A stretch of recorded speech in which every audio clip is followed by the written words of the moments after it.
tidak menyadarinya. Betul. Atau malah kebanyakan tidak menyadarinya. Iya, Pak. Kenapa? Karena hatinya yang kosong gitu loh. Misalkan contohnya ada seorang wanita hatinya kosong. Hengki perhatikan saja, cuma nanya udah makan, gitu kan? Cuma tanya oh sudah kok. Oke. Kemudian sore dia SMS lagi, Hengki lagi ngapain? Lagi misalkan lagi cuci baju. Wah enaknya ya, seandainya beruntunglah orang yang mendapatkan kamu. Dipuji sedikit, diperhatikan sedikit, langsung terjadi hubungan. Kelepek-kelepek langsung. Tapi karena dia sudah punya suami mungkin gitu kan ya. Misalkan dia sudah punya suami, dia takut ketahuan SMS-nya yang kini kan. Akhirnya oke berteman, suatu saat ketahuan SMS-nya, dia bilang, suaminya tanya, itu dari siapa tuh kok sering sekali SMS? Oh enggak, cuma teman kok, cuma teman. Padahal hatinya sudah terpaut, sudah terjadi hubungan. Nah, makanya saya katakan perselingkuhan itu bukan hanya waktu hubungan fisik terjadi, tapi perselingkuhan itu dimulai dari perasaan. Waktu saya merasa lebih, misalkan saya merasa lebih cocok dengan Bu Rita, itu sudah terjadi perselingkuhan. Cocok dalam arti misalkan saya sudah berpikir seandainya dia menjadi istri saya, seandainya begini-gini, itu sudah terjadi perselingkuhan sebenarnya. Padahal dalam pikiran aja Pak ya. Iya, walaupun belum sampai tindakan. Belum gitu sampai ya. tindakan, belum sampai tindakan. Misalkan saya lihat anak, waduh beruntung sekali ya kalau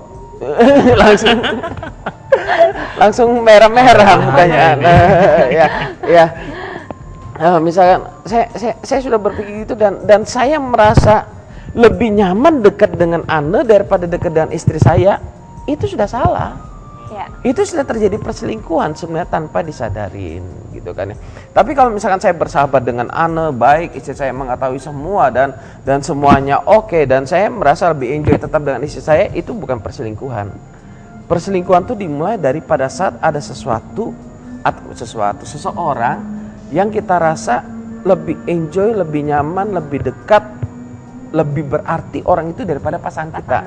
Itu sudah perselingkuhan.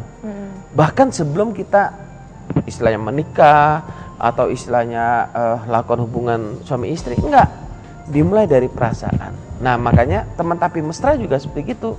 Yang tahu apakah kita sedang melakukan hubungan teman tapi mesra itu sebenarnya diri kita sendiri kok. Betul. Kita bisa tahu kenapa ya kok aku kepikiran dia, terus kok aku kangen dia, terus mau tidur ingat dia, mau makan, kan ada lagunya tuh. Nah, gimana lagunya? Mau makan. Pergi warung, pergi restoran deh kalau mau makan, jangan. Kadang orang-orang tertentu bisa menutup-nutupinya loh, bisa sampai tersimpan dengan sangat rapi sehingga tidak disadari oleh orang lain. Makanya betul sekali yang Pak Susilo katakan bahwa yang mengetahui hanya orang itu sendiri, pasangan teman tapi mesranya, dan Tuhanlah yang tahu. Kadang-kadang seperti gitu karena kita mau mendefinisikannya juga sebenarnya gampang-gampang susah. Karena teman mesra sudah bertentangan gitu. Tapi yang paling tahu ya hatinya sendiri gitu. Motivasi hati kita siapa yang tahu kalau bukan kita sendiri, seperti itu. Ya. Nah sekarang mungkin bagi pemirsa lihat ini, saya sebenarnya disadarkan oh ternyata TTM nggak boleh ya. Teman ya teman, tapi nggak boleh mesra. Terus kalau pemirsa mau tanya, sekarang saya lagi terlibat TTM, terus dan tahu kalau TTM itu salah. Nah, teman ya harusnya hanya teman, nggak boleh mesra. Dan sekarang sudah punya TTM dan mau misalnya mau ngomong untuk meninggalkan TTM-nya gimana? Kan nanti takut melukai yang ditinggalkan gitu Pak. Itu saya harus tanya sama senior saya yang jarinya nggak cukup untuk teman-teman mesra. Ini senior saya kalau gitu. Dalam hal teman tapi mesra senior saya. Iya, yang paling pertama. Bercanda aja nih Bapak. Dia sudah bingung siapa lagi seniornya Pak Sila. Saya udah mau nyari gitu tadinya, ternyata saya yang dimaksud. Jadi dalam hal ini terima kasih Pak karena Bapak menganggap saya lebih berpengalaman. Luar biasa. Saya merasa sangat terhormat. Gitu ya. Iya, jadi yang paling pertama sih, yang paling penting adalah kita menyadari dulu lah, sadar dulu. Kalau nggak sadar ya gimana mau berubah gitu kan. Paling penting sadar dulu dan kita mengakui gitu bahwa oh ya, aku ternyata salah gitu, bahwa TTM ini sebenarnya nggak benar. Dan saya sih sangat percaya bahwa setiap kita yang melakukannya, apalagi yang saat ini sedang melakukannya dan Anda sedang menyaksikan acara ini, saya sangat percaya bahwa bukan secara kebetulan kok Anda menyaksikan acara ini, karena saya yakin dan percaya bahwa hati Anda tuh sebenarnya sudah menjerit-jerit dari lama gitu. Dari kemarin-kemarin sebenarnya hati Anda sudah memberikan sinyal-sinyal bahwa ini tidak benar gitu, ini tuh salah gitu. Jadi ya paling pertama sadar dulu, karena kesadaran adalah awal dari perubahan gitu ya.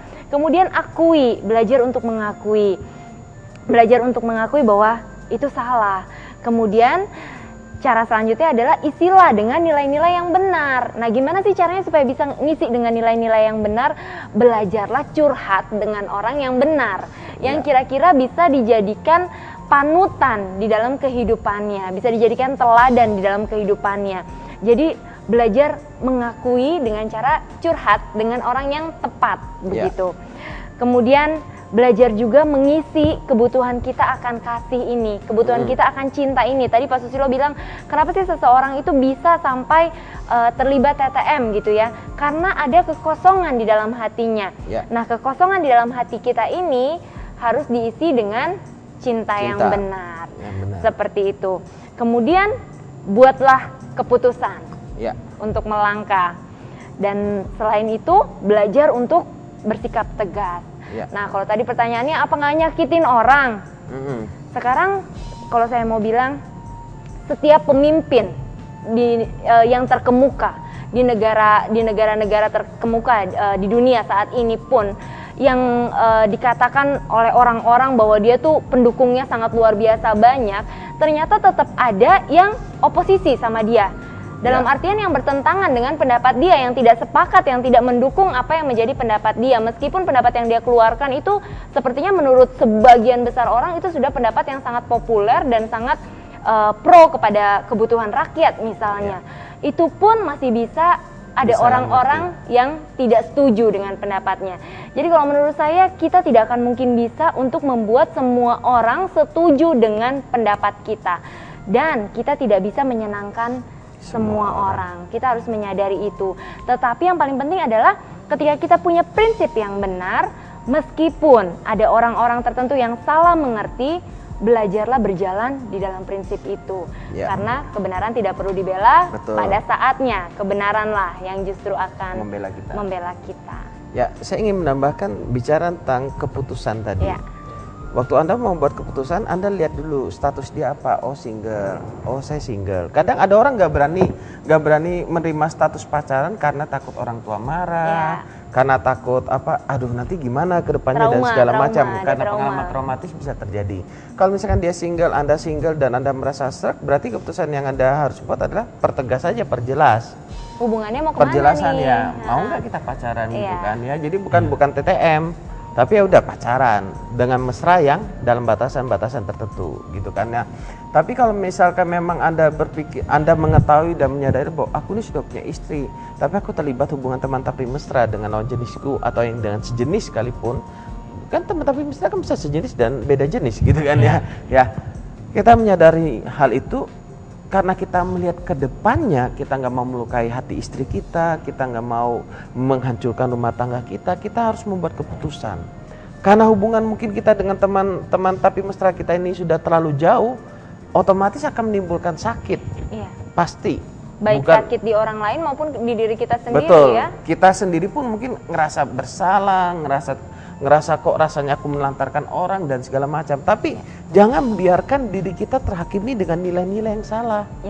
Kita sedang berjalan dalam nilai yang benar, yaitu apa? Kita bertanggung jawab atas rumah tangga kita. Jangan takut.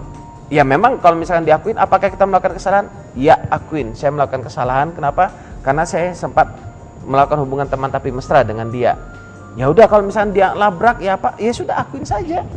Di hadapan istri kalau perlu ya akuin, minta maaf semua, karena itu kan sudah bagian dari perselingkuhan sebenarnya. Kalau saya sudah punya istri tapi saya teman tapi mesra dengan seorang wanita, itu sudah bagian dari perselingkuhan sebenarnya. Nah, jadi ya udah akuin, buat keputusan yang tegas, percayalah waktu kita membuat keputusan yang benar, masa depan kita pasti indah. Ya. Ya, kami mengingatkan kembali kepada pemirsa mungkin yang baru bergabung dengan kami. Ya pemirsa, pada malam hari ini kami mengangkat tema teman tapi mesra. Atau saat ini mungkin Anda sedang memiliki permasalahan apapun itu, baik pekerjaan, kesehatan, rumah tangga atau apapun, Anda bisa mengirimkan SMS kepada kami di 0819 081 74 kali 1. Kalau misalnya TTM itu teman tapi mesra itu pengertiannya sama tidak dengan selingkuh? Silakan.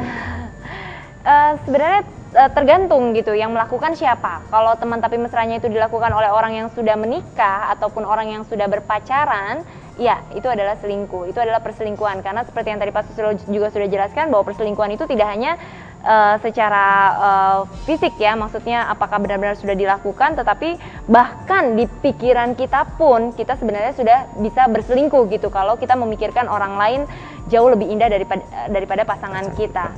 Seperti itu, apalagi kalau sampai TTM ya, sampai temenan, SMS-an, saling perhatian, saling makan bareng apa segala macam, itu jelas perselingkuhan. Nah, tapi kalau untuk yang masih single, tentu itu bukan perselingkuhan gitu. Hanya saja mungkin ada orang-orang tertentu yang mungkin mengalami trauma masa lalu, atau bisa jadi juga karena melanggar nilai-nilai itu. Nah, tinggal ditegaskan aja mau dibawa kemana hubungan ini gitu loh. Ambil keputusan yang tegas, iya, enggak gitu loh. Nggak bisa berpijak di dua tempat gitu loh. Saya tahu saya nggak bisa bersama-sama dengan kamu dengan kondisi yang seperti ini gitu. Misalnya sesama jenis, saya tahu saya tidak mungkin bisa bersama-sama dengan kamu gitu loh. Tetapi ya kalau masih terus dipertahankan maka akan terus menyakiti. Betul. Akan terus saling menyakiti. Jadi memang harus ambil keputusan yang tegas, itu tadi balik lagi seperti itu. Nah, dan memang biasanya orang backstreet seringkali melakukan teman tapi mesra. Kenapa? Karena takut ketahuan. Takut ketahuan orang tua. Oh, ini siapa? Oh, ini teman Pak. Ya, teman nemu gede sih. Ya memang teman selalu nemu gede kebanyakan. Ada juga yang dari kecil sih. Atau ada juga orang-orang yang trauma sehingga dia takut untuk berhubungan. Maksudnya takut untuk memiliki komitmen. Seperti takut dengan istilah berpacaran.